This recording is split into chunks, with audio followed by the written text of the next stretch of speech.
Hello everyone, तो कैसे हैं आप लोग। उम्मीद करता हूँ आप सभी अच्छे होंगे। अच्छे नहीं है तो हमारी वीडियो देखने के बाद अच्छे रहे तो बने रहे हमारे साथ और हमारे साथ जुड़े रहें और हमें लाइक करें और हमारे चैनल को सब्सक्राइब करके रखें। तो आज हम एक अच्छा सा वाकया सुनने वाले हैं हजरत बिलाल का, जिन्होंने काबे की छत पर चढ़कर अजान दी पूरी उम्मत मुस्लिमा के लिए और हमारे हजरत मोहम्मद मुस्तफ़ा सल्लल्लाहु अलैहि वसल्लम की मौजूदगी।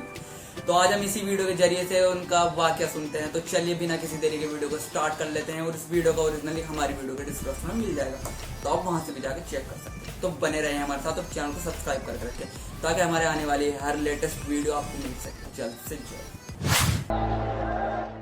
उमैया इब्ने खलफ मक्के के सरदारों में से एक अहम सरदार था, जो कुफ्र और शिर्क का बहुत बड़ा पेशवा और इस्लाम और मुसलमानों के हक में रूए जमीन का एक बहुत बड़ा शैतान था।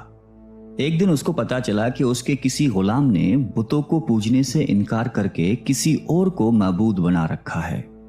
उसने गुलाम को फौरन बुलाकर ये पूछा कि मैंने सुना है कि तुमने कोई और माबूद बना लिया है, सच सच बताओ कि तुम किसकी इबादत करते हो। गुलाम ने कहा कि मोहम्मद सल्लल्लाहु अलैहि वसल्लम के खुदा की। उमैया गुस्से से लाल पीला हो गया और कहने लगा कि मोहम्मद की खुदा की परस्तिश करने का यह मतलब हुआ कि तुम हमारे मुकद्दस बुतों के दुश्मन बन गए हो। सीधी तरह राह पे आ जाओ वरना जिल्लत के साथ मारे जाओगे। मैं ये हरगिज बर्दाश्त नहीं कर सकता हूं कि तुम बुतों की पूजा करने वाले के गुलाम रहकर मोहम्मद के खुदा की परस्तिश करो। वो गुलाम जो तौहीद का सच्चे दिल से शहदाई हो चुका था, उसने बेधड़क उमैया को जवाब दिया कि मेरे जिस्म पर तो तुम्हारा जोर चल सकता है, लेकिन मैं अपना दिल और अपनी जान मोहम्मद सल्लल्लाहु अलैहि वसल्लम और उसके खुदा के पास रख चुका हूं। जिंदगी का मकसद है और तुम्हारे खुद से बनाए हुए बुतों को पूजना मेरे बस की बात नहीं है। ये जवाब सुनकर उमैया बिन खलफ गैज़ व गज़ब से दीवाना हो गया। एक गुलाम ने उसे बेधड़क जवाब दे दिया था। उसने कड़क कर कहा कि अच्छा, तो फिर अपनी बेदीनी का मजा चख, देखूंगा मैं कि मोहम्मद और उसका खुदा तुझे कैसे बचाते हैं। उमैया के तशद्दुद शुरू हो गए। मक्का की जमीन गर्मी के सबब बड़ी मशहूर थी। उमैया अपने गुलाम को दोपहर की तपती धूप में जमीन पर लिटाकर सीने पर भारी पत्थर रख देता था कि वो करवट ना ले सके। फिर कहता था कि मोहम्मद के दीन से बाज आ जाओ, लेकिन इस जुल्म के बावजूद भी उस गुलाम के मुंह से सिवाय अहद अहद के कुछ नहीं निकलता था। उमैया मजीद गजबनाक होकर अजियतें मजीद बढ़ाता जाता। एक मर्तबा तो उमैया ने जुल्म की इंतहा कर दी। पूरा एक दिन और पूरी एक रात गुलाम को भूखा प्यासा रखा और तपती हुई रेत पर लिटाकर उसे तड़पने का तमाशा देख रहा था। उसकी ये कोशिश भी गुलाम को हक से ना हटा सकी। आखिर थक हार कर उमैया ने मक्के के बदमाश लड़कों को बुलाया और उनसे कहा कि इस गुलाम को इतनी अजियतें दो कि ये मोहम्मद और उसके खुदा का नाम लेना भूल जाए। ये लड़के उमैया की खुशी हासिल करने के लिए उस बेबस गुलाम को बुरी तरह मारते पीटते थे। जिस्म के कपड़े उतरवाकर लोहे की चादरें पहनाकर तपती धूप में खड़ा कर देते थे, लेकिन गुलाम की जबान से अहद अहद के सिवा कुछ नहीं निकलता था। इस्लाम की राह में ये बेपनाह अजियतें सहने वाले सहाबी कोई और नहीं बल्कि हजरत बिलाल हबशी रजी अल्लाह ताला अन्हु थे। इन्हीं जुल्म व सितम के दौरान एक दिन हजरत अबू बकर सिद्दीक रजी अल्लाह ताला अन्हु का उधर से गुजर हुआ। आप रजी अल्लाह ताला अन्हु ने उमैया से फरमाया कि ए उमैया, इस बेकस और मजलूम पर इतने जुल्म व सितम ना कर। उसने तुम्हारा क्या बिगाड़ा है? वो खुदाए वाहिद की इबादत करता है। अगर तू इस पर एहसान करे तो ये एहसान आखिरत में तेरे काम आएगा। उस पर उमैया ने निहायत हकारत से कहा कि मैं तुम्हारी इस ख्याली आखिरत के दिन को नहीं मानता। जो मेरे दिल में आएगा मैं तो वही करूंगा। सिद्दीक अकबर उस जवाब पर काफी अफसरदा हुए, लेकिन फिर भी आप रजी अल्लाह ताला अन्हु ने उसे समझाया कि इस मजलूम पर जुल्म व सितम के पहाड़ तोड़ना तेरी शायान शान नहीं है। जिस पर उमैया ने तंग आकर कहा कि अगर तुम इसके इतने हमदर्द हो तो इसे खरीद क्यों नहीं लेते। हजरत अबू बकर सिद्दीक झट तैयार हो गए और फरमाया कि बोलो, क्या दाम लोगे? उमैया ने कहा कि तुम्हारे पास एक गुलाम है जिसका नाम फस्तात रूमी है, वो मुझे दे दे और इसको ले जा। हजरत अबू बकर सिद्दीक रजी अल्लाह ताला अन्हु फौरन ही राजी हो गए, जबकि उमैया का ख्याल था कि फस्तास एक निहायती कारामत गुलाम है जिसकी कीमत ज्यादा है और हजरत अबू बकर सिद्दीक रजी अल्लाह ताला अन्हु उसे देने से इनकार कर देंगे। मगर आप फौरन राजी हो गए तो उमैया को सख्त मायूसी हुई और उसने साथ ही 40 उकिया चांदी की फरमाइश की। اسے بھی حضرت ابو بکر صدیق رضی اللہ تعالیٰ عنہ نے بخوشی ادا کر دیا۔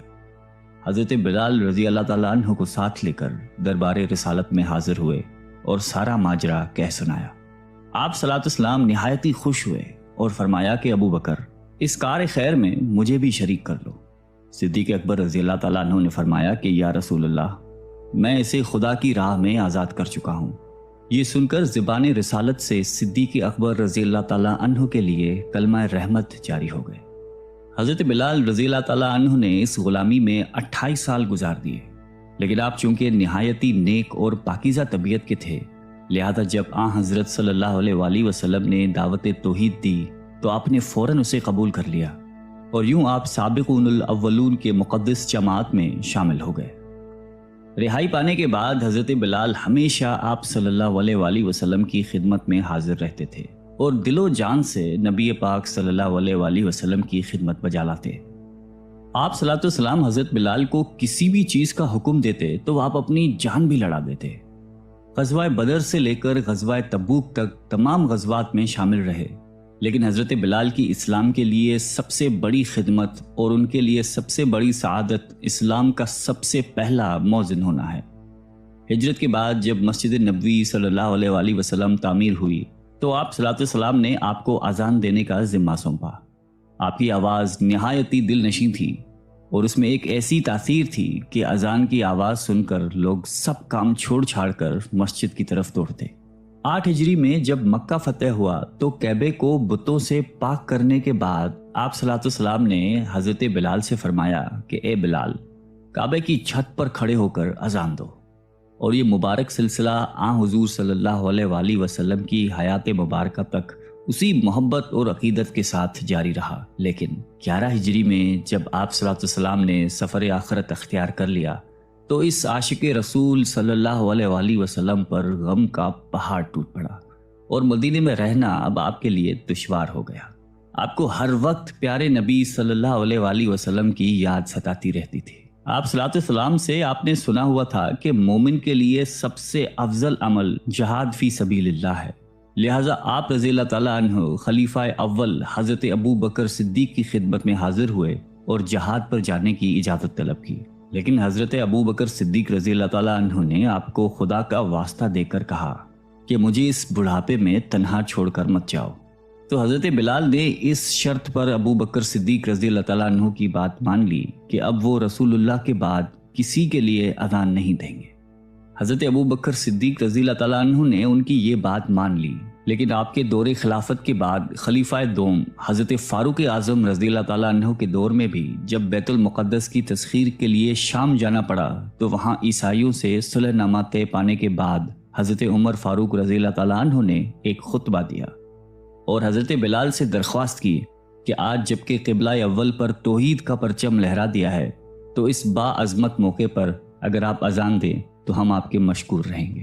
حضرت بلال نے یہی اذان دینی شروع کی تو صحابہ کرام کو عہد نبوی کی مبارک یاد تازہ ہو گئی اور ان پر رخت طاری ہو گئی۔ شام کے معرکے کے بعد حضرت بلال نے شام ہی کے ایک گاؤں میں رہائش اختیار کر لی، کیونکہ مدینے میں ہر وقت آپ کو آپ صلی اللہ علیہ وسلم کی یاد ستاتی رہتی تھی۔ لیکن ایک دن آپ نے خواب میں آپ صلی اللہ علیہ وسلم کی زیارت کی۔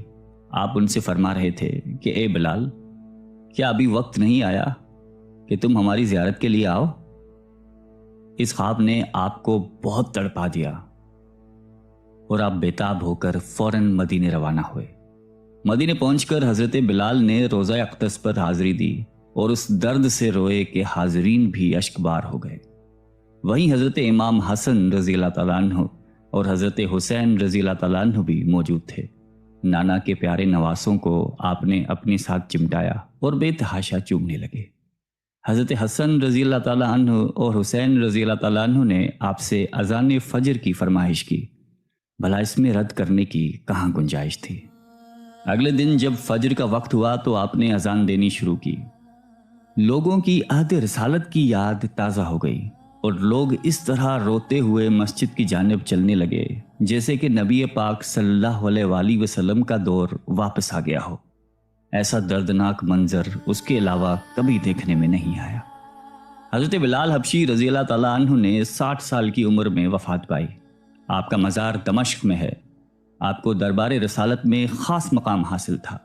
आइए हम सब अल्लाह ताला से दुआ करते हैं कि हमें भी हज़रत बिलाल हबशी रज़ी अल्लाह ताला अन्हु की सिफ़ात में से कुछ अता फरमा दे, आमीन। इस वाक़या यहीं पे ख़त्म होता है। वाक़या बहुत ही अच्छा था और हज़रत बिलाल से हमें बहुत कुछ सीखने को मिलता है कि उन्होंने हमारे दीन के लिए और हमारे नबी की मोहब्बत में बहुत कुछ किया और उन्होंने मार खाई, बहुत कुछ किया, मतलब इतनी जिल्लत भरी ज़िंदगी झेली उन्होंने, बहुत ही उन पे इतने जुल्म हुए, इतने जो मतलब बुत परस्ती वाले लोग थे उन्होंने इतने जुल्म किए उन पर, उन्होंने जब भी इस्लाम को नहीं छोड़ा और इस्लाम के साथ एक कदम पर खड़े रहे। और हज़रत मोहम्मद मुस्तफ़ा सल्लल्लाहु अलैहि वसल्लम ने उन्हें खुद हुक्म दिया कि तुम काबे की छत पर जाकर अज़ान पढ़ो, और उनकी आवाज़ भी इतनी मिठास थी कि लोग खिंचे चले आते थे नमाज की तरफ को।